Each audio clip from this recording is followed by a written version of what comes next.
Hey guys, welcome back to my channel, and today we're going to look at this.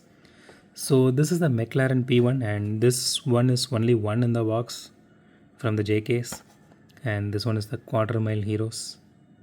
So this is the first time I'm actually hearing this, and I bought this for 179, so which is the actual MRP. I didn't spend huge money on this kind of things.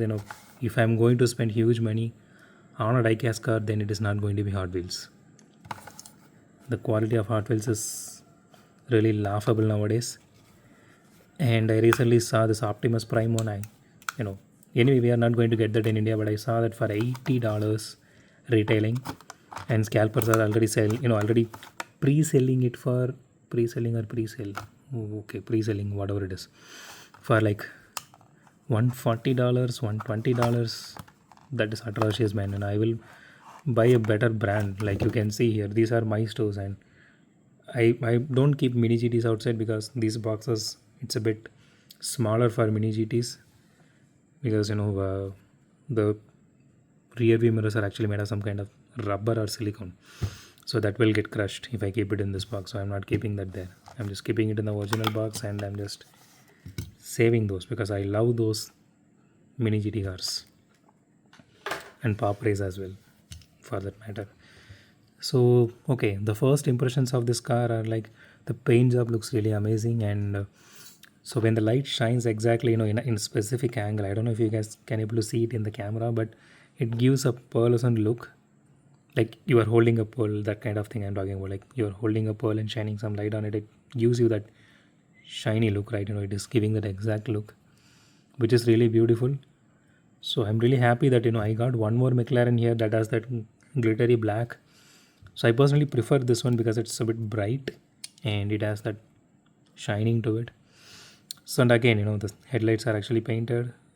There is some logo detail here, and which is okay.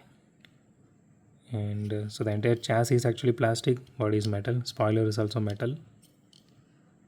So at least they decided to add some tail light and exhaust details.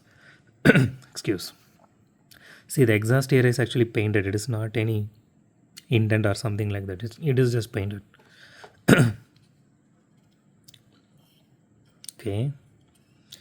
It has some good interior detail to it, which is nice. And hood details are actually nice. I don't see any issue with paint job so far, at least not in mine. But I really love the paint job. It actually glitters. It is glittering in a slight green color. Oh, this is nice. If I get one more, I will buy one more. This is really nice. Okay, let's do a roll test real quick. Okay, that is fast. Okay, let's give the normal push. It crossed that benchmark which we are keeping, which is usually here around this area. Let's do one more time. Okay, even with very slight push, it is going really well. It has some wheel wobble on the rear wheel, but still. Let's start from here. Okay, it crosses that benchmark which we kept here last time. This is really nice. It rolls really well, and it looks really beautiful. So far, whatever I unboxed this week, so apart from Pagani, so I can say this one looks really awesome, and specifically the paint job here, I personally love this one. This is really nice. So that's it for today, guys. If you like my video, the thumbs up button. If you love my video, subscribe. And as always, thanks for watching this video. Have a great day. Goodbye.